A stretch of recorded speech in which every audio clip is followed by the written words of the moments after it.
하나님 말씀 창세기 29장입니다. 29장 31절로 35절에 있는 말씀 저와 여러분이 교독하고 마지막은 같이 읽겠습니다. 여호와께서 레아에게 총이 없음을 보시고 그의 태를 여셨으나 라헬은 무자하였더라.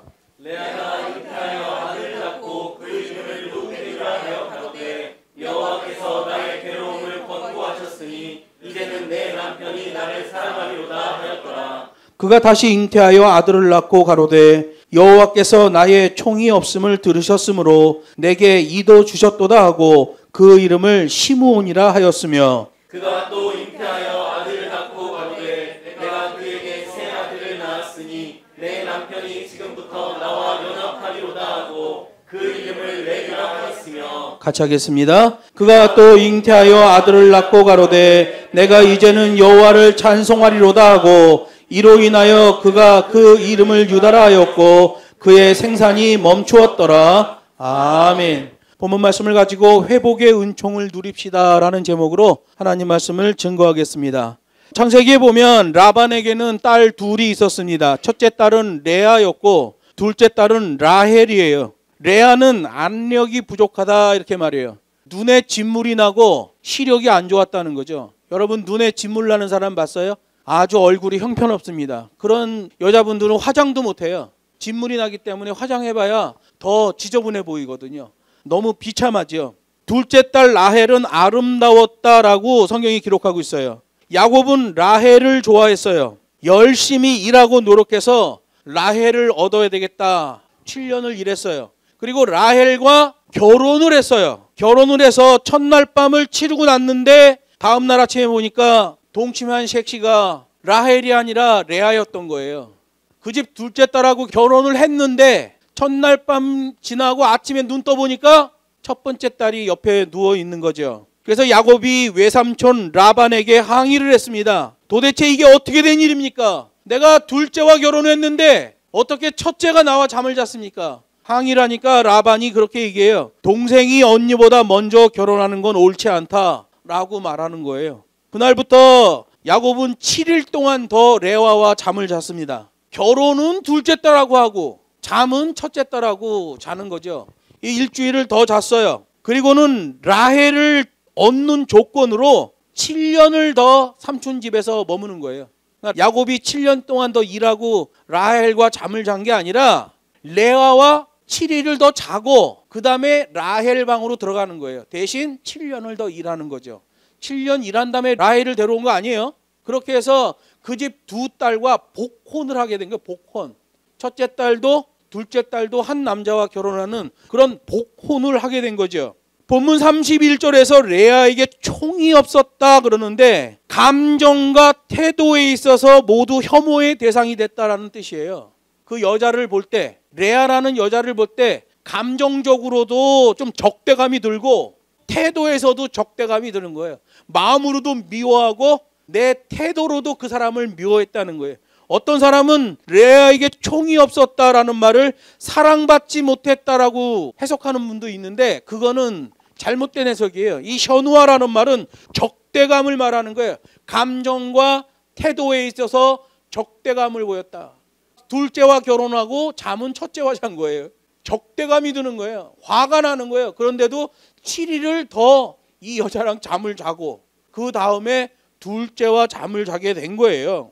여러분, 언니인 레아 입장에서는 신혼 8일 만에 동생 라헬에게 신랑을 뺏기는 일이잖아요.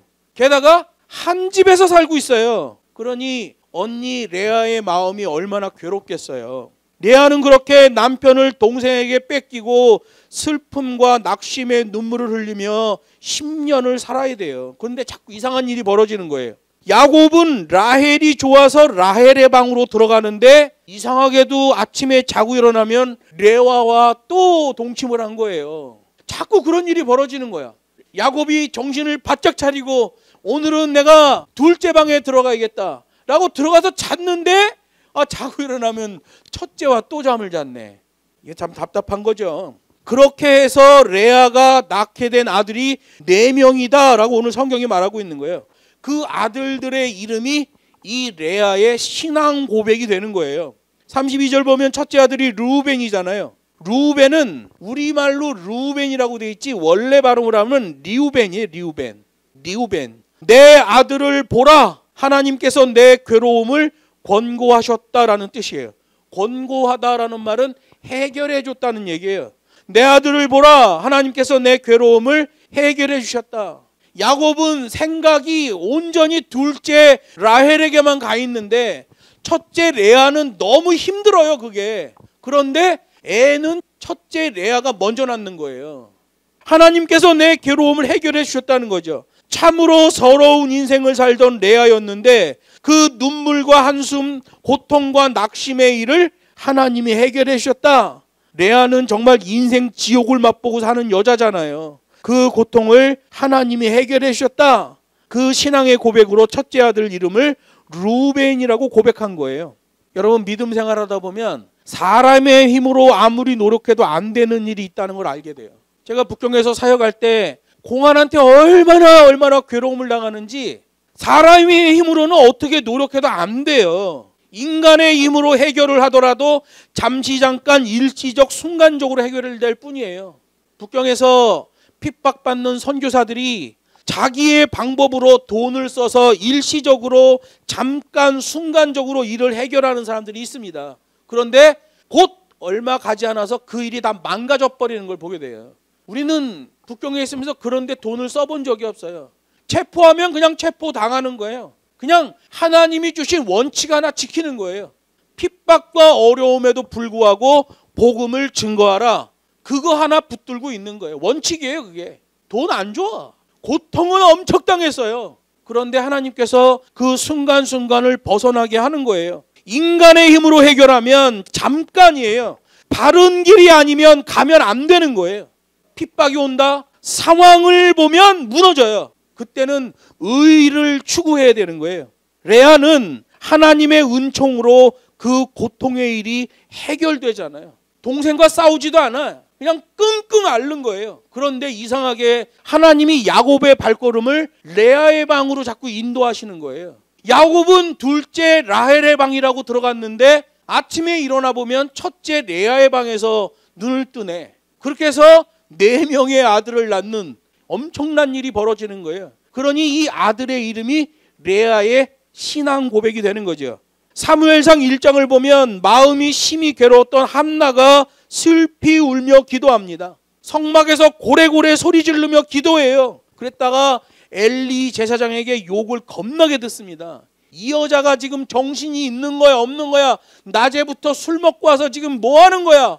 엘리 제사장이 볼 때는 이 한나가 낮에 술 먹고 와서 주사를 부리는 것처럼 보이거든요. 왜? 너무 심하게 울고 너무 괴성을 지르는 거예요. 그때 한나가 제사장에게 설명합니다. 자신의 상황을 설명하니까 제사장이 그때서야 이 여자가 술 먹고 이렇게 떠드는 게 아니구나 알고 엘리가 이렇게 얘기해. 평안히 가라. 하나님께서 내 기도를 들어주시기를 원한다 라고 했는데 바로 응답이 일어나잖아요. 한나는 자신이 아들을 낳은 것으로 호들갑을 떨지 않아요. 더 무게중심을 낮추고 방향성을 분명히 하는 걸 보게 돼요. 사무엘이 태어났을 때 믿음으로 사무엘을 양육하고 사무엘이 젖을 뗐을 때에 곧바로 엘리 제사장에게 보내서 성전에서 성장하도록 합니다. 아들 하나만 달라고 그렇게 애원하더니 아들을 믿음으로 키워서 하나님께 그대로 바쳤어요. 한나의 자세의 믿음이죠. 이 자세의 믿음을 보신 하나님은 한나에게 아들 3명과 딸 2명을 더 주시는 거예요. 만약에 한나가 사무엘 낳고 나도 이제 아들 낳았어 껄떡거리고 그거 가지고 애 너무 과잉 보호하고 그런 식으로 했다면 한나는 그걸로 끝나고 사무엘도 그걸로 끝나는 거예요. 자세의 믿음으로 애를 키우는 거예요. 그리고 애가 젖되자마자 하나님께 딱 드리는 거예요. 그랬더니 하나님이 야 이거 봐라. 이 믿음이 대단하거든. 이 자세의 믿음이에요. 우리가 아무리 생각으로 뜨겁게 믿는 거 소용없어요. 이 자세의 믿음이 진짜 믿음이거든요. 하나님께서 아들 3과 딸 2를 더 주셨다. 사무엘상 2장에 나오는 내용이에요. 이와 같이 사람의 능력을 아무리 동원해도 해결이 안 되는 일들이 있는데 그 일들은 믿음으로 하는 거예요. 믿음으로 하는 거의 특징은 뭐예요? 원칙을 지키는 거예요. 이거 하나님의 일이냐? 이거 하나님이 기뻐하시는 것이냐? 정확하게 분별하고 원칙을 지키면 돼요. 원칙을 지키다 무너질 수 있어요. 실패할 수 있어요. 그러나 원칙을 지키고 실패하면 그 다음엔 반드시 하나님이 일어나게 하시고 하나님이 더 큰 것으로 축복해 주신다는 거예요. 레아가 그렇게 하나님께 은총을 입고 자식들의 이름을 져주는 거죠. 33절에 보면 둘째 아들 시므온이라는 이름이 나오는데요. 히브리어 원래 발음으로는 시미온이에요. 시미온이라는 아들을 주셨는데 하나님이 들으셨다라는 뜻이에요. 성경에 보면 하나님께서 나의 기도에 응답하셨다라는 문구가 자주 등장합니다. 기도는 하나님을 만나는 통로예요. 나의 상황을 하나님께 아뢰고 하나님의 인도하심을 받는 도구예요. 그래서 기도는 항상 열려 있어야 돼요. 내가 운전대 잡을 때도 기도하고 가면서도 기도하고 저는 자전거 타고 출발할 때 기도하고 타면서도 수시로 기도하고 자전거 타다 보면 오만 생각이 다 나요. 기도 제목들이 탁탁탁 떠올라요. 그러면 자전거 타고 가면서 열심히 기도하는 거예요. 자전거 1시간 타면 1시간 기도하는 거예요. 자전거 3시간 타면 3시간 기도하는 거예요. 계속 기도하는 거예요. 기도는 항상 오픈되어 있어야 돼요. 기도는 하나님의 사인을 받는 거예요. 이사야 65장 24절에 보면 이렇게 되어 있어요. 내가 입을 열기 전에 응답하겠고 말을 마치기 전에 다 응답하겠다. 이렇게 말씀하셔요. 이렇게 말씀하시는 이유가 뭐겠어요?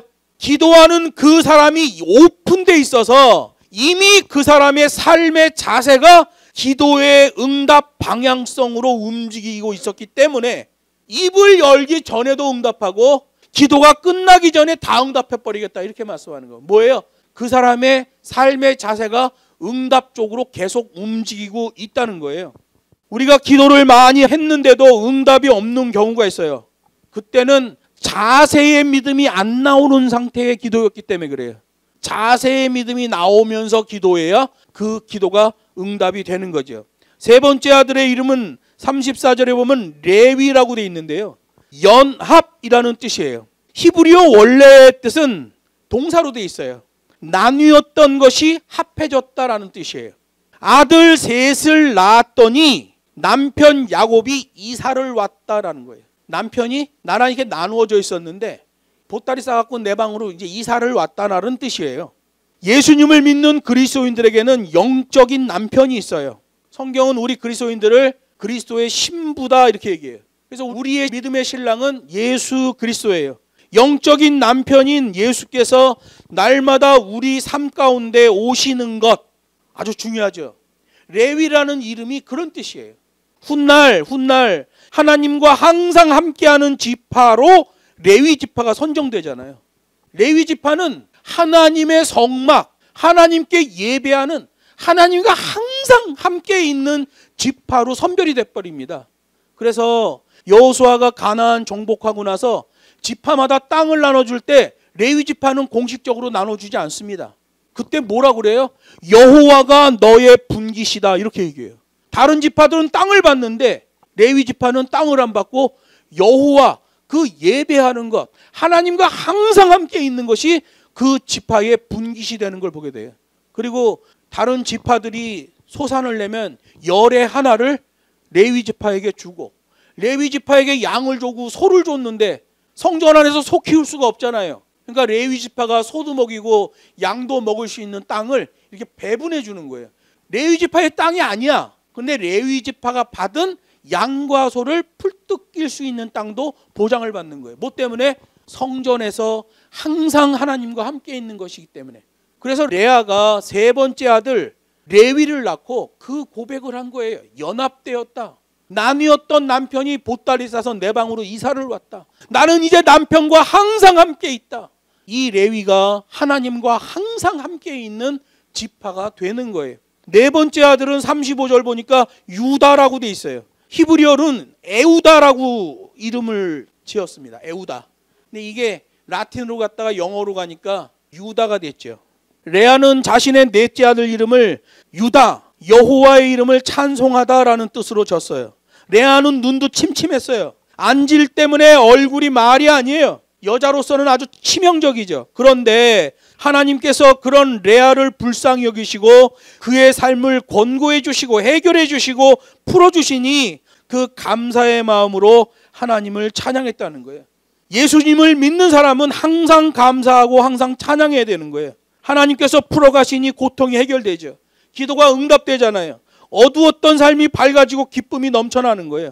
훗날 보니까 이 유다라는 이름에서 유대인이라는 민족이 나오잖아요. 유다의 후손, 유대인. 이 유다 지파에서 메시아까지 나오시는 거예요. 유다의 이름이 뭐예요? 여호와의 이름을 찬송하리로다 라는 뜻이에요. 하나님은 찬양을 기뻐 받으시는 분이요, 우리 기독교인들은 하나님을 찬양하는 거예요.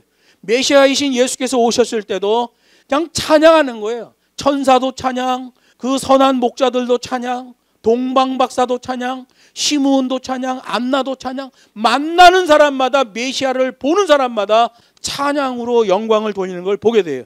말씀을 맺습니다. 레아는 자칫 지옥과 같은 인생을 살 수도 있었지만 하나님께서 권고하심으로 인해 회복의 은총을 누리는 거예요. 죄로 인해 완전히 멸망될 수밖에 없는 세상에 예수님이 성육신 해주셨어요. 생명계명을 주시고 우리로 하여금 회복의 길에 들어서게 하셨어요. 더욱 기도하는 삶으로 나아가야 되고 예수님과 연합하는 흐름의 삶으로 견고한 체질화가 일어나야 돼요. 그런 회복의 믿음이 우리에게 필요한 거예요. 힘들고 어려운 일이 얼마나 많아요. 북경의 우리 신학교와 교회도 얼마나 어려운 일이 많아요. 계속 하나님의 원칙을 붙드는 거예요. 하나님의 그 기본을 붙드는 거예요. 그 신앙의 기본을 붙드니 하나님께서 어려움 속에서도 우리를 계속 인도해 주는 걸 보게 돼요. 여러분의 삶 속에서 어려운 문제가 있으면, 내가 해결할 수 없는 문제가 있으면 이 마음으로 하나님께 선택하는 거예요. 길이 아니면 가지 말고 하나님의 말씀에서 틀린 것이면 과감하게 그걸 거부하고 의를 선택하면 하나님께서 이러한 회복의 은혜를 주시는 거예요.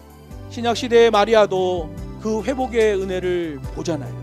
구약시대의 이 레아라는 여자도 정말 최악의 상황인데 그 여자의 모든 것을 하나님이 해결하는 걸 보잖아요.